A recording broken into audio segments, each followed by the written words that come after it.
It was a rainy evening when I first set foot in that little diner. I had passed it countless times before, never giving it a second thought, but something pulled me inside that night. The flickering neon sign above the door buzzed, casting an eerie glow over the street. The smell of something warm and savory filled the air, and for some reason I couldn't resist. As I pushed open the door, a bell chimed softly, and the warmth hit me like a blanket, inviting me in from the cold. The soft hum of a few quiet conversations filled the space, but it was the smell that kept my feet planted in place. "Welcome," said a voice from behind the counter. I looked up to see a man with a tired smile and eyes that seemed to know things. Too many things. He was older, probably in his mid-50s, but his presence was magnetic, like he'd seen things that most people could never imagine. "Take a seat wherever you like," he continued, wiping his hands on a rag, then gesturing to the empty stools at the counter. I chose one closest to the kitchen, the smell of sizzling food growing stronger as I settled in. There were no menus, just the sound of pots clanging in the back. I waited a moment before speaking, unsure if I should ask what was on the menu or if it was one of those places where the chef just decided for you.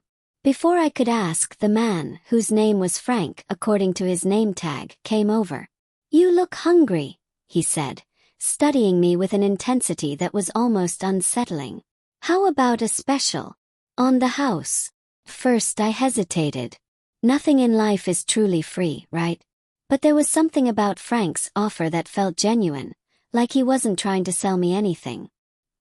His eyes held a certain sadness, but there was also something comforting in the way he looked at me, like I was an old friend he'd been waiting to see. He nodded. "Sure. I'll have whatever you recommend." Frank smiled, but it wasn't the kind of smile that made me feel safe. It was the kind of smile you'd expect from someone who knows something you don't, someone who's seen the world in ways you couldn't possibly imagine. He turned and walked toward the kitchen, disappearing behind the swinging door. I was left alone in the dimly lit diner, the only sound being the hum of the refrigerator and the occasional clink of silverware. The walls were lined with photographs, all black and white portraits of people. Some of them looked happy, others had eyes that were far too hollow for comfort. It was hard to put my finger on it, but there was something unsettling about the place. I turned my attention back to the counter as Frank returned, placing a steaming bowl in front of me. The rich, savory aroma hit me instantly, the smell of perfectly seasoned broth mixed with what seemed like spices I couldn't quite identify. My stomach growled in response, a deep, rumbling hunger I hadn't felt in years. "Try it," Frank urged, his eyes glimmering as he watched me. I spooned a small amount into my mouth. The heat from the broth burned slightly as it slid down my throat, but the taste, it was unlike anything I'd ever experienced. Rich, savory, comforting, like the kind of food your grandmother would make on a cold winter's day, except it was more than that. It was addictive. I felt my body relax, my muscles unwinding, a sense of euphoria washing over me as I took another bite. I couldn't remember the last time I'd felt so alive. The food was warm, but it wasn't just the heat. It was as though the food itself was sending waves of comfort throughout my body. For the first time in months I felt at peace. I couldn't stop eating. I needed more. Frank watched me with an odd, knowing expression, but I didn't care. I was ravenous. The food seemed to fill a hole inside me, one I hadn't even known existed. Every bite left me wanting more, like I was being drawn into something, some deep craving I couldn't resist. And then, suddenly I stopped. I set my spoon down, my hands trembling. The euphoria had faded, and something else took its place, an unease. I glanced at Frank, who was now standing behind the counter. His eyes locked onto me. The smile had returned to his face, but it was colder this time, almost predatory. I took a deep breath, trying to push the unsettling feeling aside. "This is incredible," I said, forcing a smile. "What's in it?" Frank didn't answer immediately. He simply nodded, as if to acknowledge my words, but his gaze never left me. "It's a secret," he said finally, his voice low, almost a whisper. "A recipe passed down through generations." I swallowed hard, the words hanging in the air like a warning. Something about his tone didn't sit right with me. There was something hidden in that smile, something that made my stomach turn, but I couldn't place it. Still, the food was irresistible. I was already craving another bite. But then, something unexpected happened.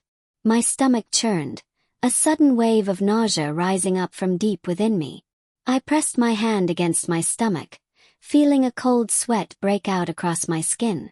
It was as though the food had turned on me. The warmth I'd felt earlier replaced by a gnawing, burning sensation. I stood quickly, almost knocking the bowl over, and stumbled toward the door. Frank didn't move, didn't say a word. He just watched me, his eyes dark with something I couldn't quite understand.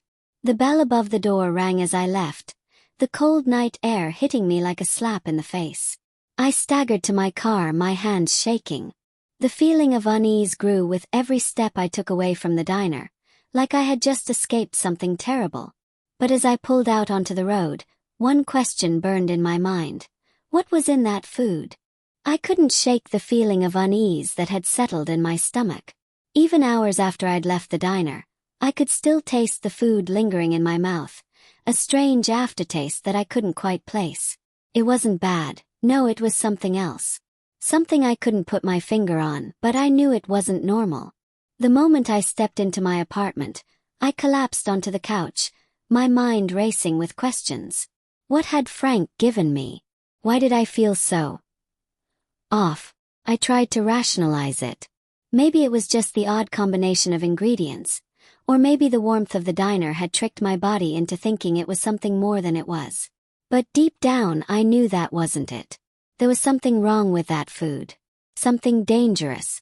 I spent the next few days trying to forget about the incident.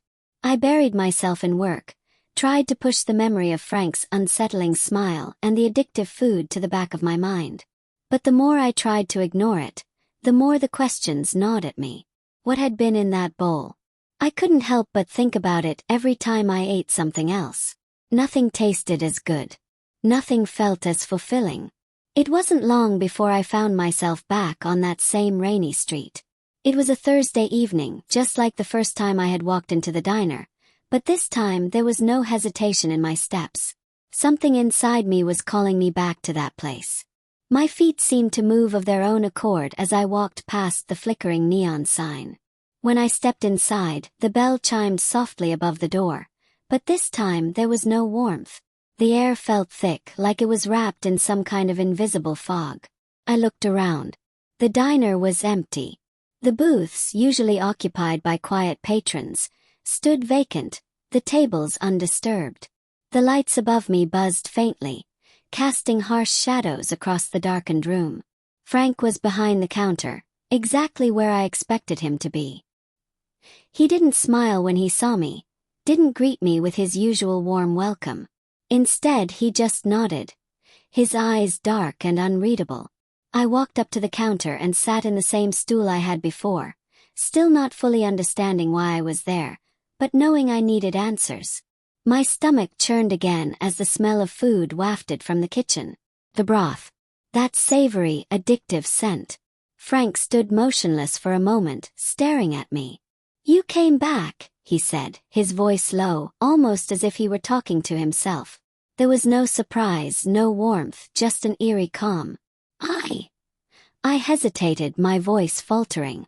"I need to know what's in that food. What did you give me?" Frank didn't answer right away. He reached behind the counter and grabbed a small glass, filling it with water before sliding it toward me. I took a sip, trying to steady my nerves, but the water tasted like metal, sharp and unpleasant, as if something was tainting it. I set it down, but Frank's eyes never left me. "Curiosity killed the cat," he finally said. His voice was strangely tender, almost pitying. "But you've already taken a bite, haven't you? It's too late for you to back out now." I frowned, my heart pounding in my chest. "What do you mean? What's in the food?" Frank leaned in slightly, lowering his voice as if he were sharing some dark secret. "The food is more than just food," he said softly. "It's not something you can easily explain. The recipe was passed down through generations. Has Properties. Healing properties perhaps, but more than that. The kind of healing that gets into your bones, into your blood. I swallowed, feeling a chill creep down my spine. What are you talking about? Frank's eyes darkened. The food is addictive. Pulls you in, makes you crave it. It gives you something you didn't even know you needed. But there's a price to pay. I leaned forward, almost afraid to hear what he was going to say next. What price? Frank's face tightened, his gaze shifting to something behind me, though I couldn't see what he was looking at. You'll understand soon enough. You might already feel it, haven't you? The way your body aches when you're away from it. The way your thoughts keep drifting back here. I nodded slowly, my mind racing. That's exactly how I felt. Ever since that first bowl, I couldn't stop thinking about the food. Every meal felt bland, insubstantial, like I wasn't really living unless I had more of what Frank had served me. But there was something else in his words, something deeper and darker, and it terrified me. People who eat it, Frank continued, his voice dropping to a whisper, they don't just get hungry again. They don't just need more. They start to change. It's in the blood. Seeps into you.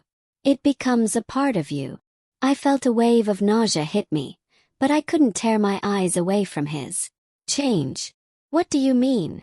Frank's gaze darkened, and for the first time since I'd met him, his smile disappeared. You'll see soon enough. You'll feel it when it's too late. There's no going back. I opened my mouth to ask more, but Frank held up a hand, cutting me off. You don't want to know everything. Not yet. But if you're willing to find out, I'll tell you. But you have to be careful. People like you. They don't survive once they know too much. I sat there, staring at him, the weight of his words hanging in the air. A sick feeling settled deep in my stomach, but despite the fear, something else stirred inside me, something dark and craving. I was drawn to it, unable to resist. I looked down at the counter, trying to steady my breath. What happens to the people who don't come back for more? Frank didn't answer right away. His eyes flickered to the back of the diner, where I could hear a faint rustling sound, like something shifting in the shadows. You don't want to know that, he said quietly. Some things are better left in the dark. And that's when I realized. I wasn't just sitting in a diner.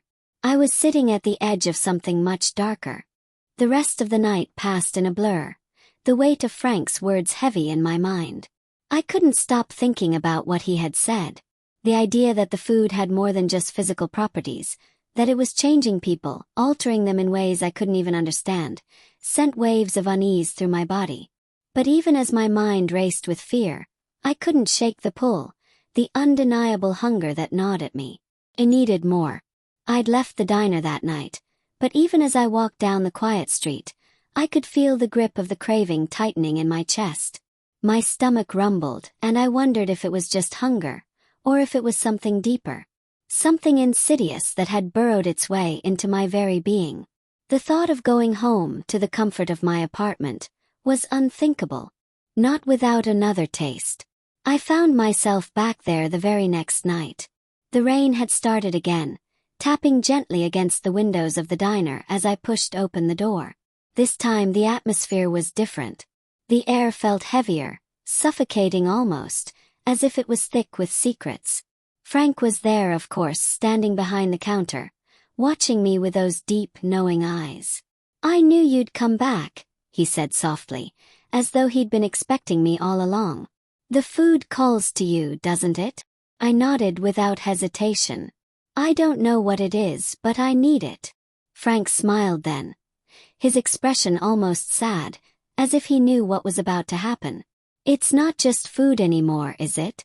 It's become a part of you. And once it's in your system, it doesn't go away. It never leaves. I didn't know what he meant, but the gnawing hunger in my chest made the words feel like a warning I didn't fully comprehend. He turned and walked into the back kitchen, leaving me to sit at the counter, my hands gripping the edge as if I were clinging to something solid. The moment Frank disappeared, I felt it, like a pull, a beckoning force deep inside me. It was as if the food itself was calling me, its aroma creeping through the air, twisting around my senses, making everything else seem distant, irrelevant. A few minutes later, Frank returned with a steaming bowl in his hands. He placed it in front of me, and I felt a wave of relief wash over me, though I knew I shouldn't. The broth shimmered in the low light, the steam rising in delicate swirls. It looked the same as before, rich, savory, full of promise. I didn't even hesitate this time. I grabbed the spoon and brought it to my mouth, the heat of the broth making me flinch slightly as it touched my tongue. But then the taste, the comforting warmth, spread through me and I couldn't stop. The world outside the diner seemed to fade away, leaving only the taste of the food and the feeling of my body being consumed by it. And that's when it hit me. The taste was exactly the same, but there was something different this time. Something darker, more intense. As I swallowed the broth, a sharp, metallic aftertaste lingered on my tongue, one that I couldn't ignore. The euphoria I had felt the last time had intensified, but this time it didn't feel like just pleasure. It felt like something else, something unnatural, like I was losing myself to it. I froze, the spoon halfway to my mouth. Something was wrong. My body felt heavy, like I was sinking into the seat, my limbs sluggish and unresponsive. My vision blurred, the edges of the room warping, and I heard a faint, almost inaudible whisper in the back of my mind. Don't stop. I tried to push the thought away, but the whisper grew louder, urging me to eat, to keep consuming. The hunger surged through me, and before I knew it, I had finished the bowl. The effects were almost immediate. I leaned back, taking a shaky breath as a wave of dizziness washed over me. But the dizziness wasn't just from the food. It was something deeper, something in my very bones. It felt different. The air around me felt electric, crackling with an energy I couldn't explain. My senses were heightened, sharper than they'd ever been before. I could hear the faintest hum of the refrigerator, the creak of the floorboards under Frank's shoes. The flicker of the neon sign outside seemed to pulse in rhythm with my heartbeat. I glanced over at Frank, and for the first time, I noticed something that sent a cold shiver down my spine. His eyes were watching me, but not with the same warmth they had before. This time there was something darker in them, something almost predatory. "You feel it, don't you?" Frank said, his voice low, almost distant. "The change. It's starting." I wanted to say something, to ask him what he meant, but my throat felt tight, my tongue thick. I could barely focus enough to form a sentence. "You've eaten the food, and now it's a part of you," Frank continued, his words slipping into my mind like a whisper. "You won't be able to stop, no matter how hard you try. The cravings will get stronger, the need will grow. And soon, you won't even remember who you were before." I tried to push the thought away, but the words clung to me like a shadow. My heart pounded in my chest, and I could feel the panic rising inside me. I stood up quickly, my legs unsteady beneath me. "I need to go," I managed to say, but it felt like the words were coming from someone else's mouth. Frank didn't stop me as I staggered toward the door. "It's too late," he said softly, his voice trailing after me. "You're already one of us now." I didn't turn back. Couldn't. I fled into the night, the rain cold against my skin, the sound of my heartbeat echoing in my ears. But no matter how fast I walked, no matter how far I tried to run, I couldn't escape the hunger. It was like a fire inside me, burning hotter with every step. The next day, I woke up in a haze, my body aching as if I had been asleep for days. I stumbled into the kitchen, hoping that something, anything, would satisfy the gnawing emptiness inside me. But when I tried to eat, the food didn't taste the same. The craving, the addiction still gripped me, but nothing I ate could satisfy it. I knew what I had to do. I had to go back to the diner. I couldn't fight it anymore. The hunger was overwhelming, gnawing at me from the inside out. It wasn't just a physical need, it was a compulsion, a craving that I couldn't ignore. It had become a part of me, a whisper in the back of my mind that urged me to return to Frank's diner. I hadn't been able to eat anything else since that second visit. No matter what I tried, it all felt bland, hollow. Only his food could fill the emptiness. I hadn't meant to go back so soon. I had promised myself I would try to resist, tried to find another way to satisfy the insatiable hunger that had taken root inside me. But now, standing in my small kitchen, I knew there was no point in pretending anymore. The addiction had me, body and soul, and the only way to quiet it, to make it stop, was to return to the source. The streets were quieter than usual as I made my way to the diner. The rain had stopped, but the clouds still hung heavy in the sky, casting the world in a gray, oppressive light. My hands were trembling by the time I reached the door, and the moment I pushed it open, that familiar, irresistible smell hit me like a punch to the gut. The scent of the food, rich and savory, mixed with the unmistakable undertone of something darker, something deeper. Frank was standing behind the counter as always, his tired eyes flicking to me when I entered. He didn't smile this time. There was no warmth in his gaze, just the same dark knowing that seemed to linger in the air between us. "You came back," he said, his voice low and almost detached, as if he were observing something inevitable. "I knew you would." I nodded, unable to form words. The hunger clawed at me, too powerful to ignore. I slid into the same seat I had taken the other 2 times, my hands shaking as I gripped the counter. Frank didn't waste time. He turned toward the kitchen and, without a word, emerged moments later with a steaming bowl of the broth. The moment the bowl was placed in front of me, I didn't hesitate. I reached for the spoon, the hunger surging through me like a tidal wave. The warmth of the food, the smell, the taste, it was more than I had remembered. It was a balm for my restless soul, a cure for the gnawing emptiness that had taken hold of me. I devoured the food, not even pausing to breathe, my mind consumed by the sensation of every bite. But this time there was something new, a change I couldn't ignore. As I ate, the world around me seemed to fade. The diner grew dimmer, the sound softer. I heard the hum of the refrigerator, the faint clatter of utensils, but it all felt distant, as though I were in a dream. The walls closed in around me, and the shadows seemed to stretch and shift, warping as though they were alive. I paused, spoon halfway to my mouth, and looked up. Frank was standing across the counter, his eyes locked onto mine, his expression unreadable. "You feel it, don't you?" he asked softly, his voice almost hypnotic. "You're starting to understand now." The words didn't make sense to me at first. But then, as I looked around the room, the truth hit me with the force of a slap. The faces in the photographs on the walls, those black and white portraits of smiling people, weren't just ordinary photos. They were different. The eyes of the people in the pictures weren't staring at the camera.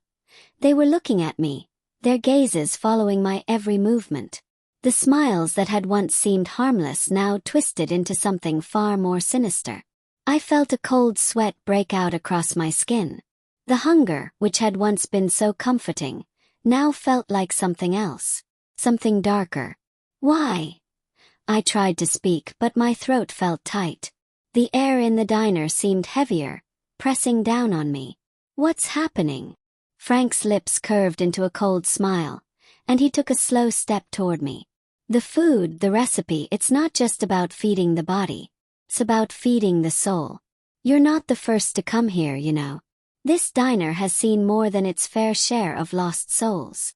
I felt a chill run through me, and the words began to make sense. The people in the photos, their faces, their smiles, they weren't just memories. They were trapped. They had been consumed just like I was. And they were never going to leave. "You've eaten the food," Frank continued, his voice softer now, almost as if he were comforting me. "And now you're part of it. Part of the cycle. The food will always call to you. And you'll always come back." I stood up, feeling lightheaded, my legs unsteady. "What are you talking about? What cycle?" Frank's eyes darkened, the kindness in his voice evaporating. "The cycle of hunger. People come, they eat, and then they become part of the food. They never leave. They become a part of the diner. And when they're ready, they're fed to the next one who walks through that door." I stumbled backward, my mind racing. It couldn't be true. Couldn't. But as the shadows in the diner stretched toward me, I realized with a sickening clarity that it was.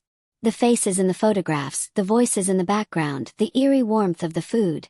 It all fit together now, like pieces of a nightmare I hadn't wanted to face. "No," I whispered, my voice barely audible. "I don't want this. I don't want to be a part of this."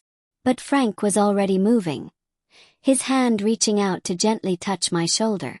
"It's too late for you now," he said softly, his grip tightening around me. "Once you've tasted the food, you can't leave. You can't escape." The world around me spun, the shadows closing in tighter, wrapping around me like a suffocating fog.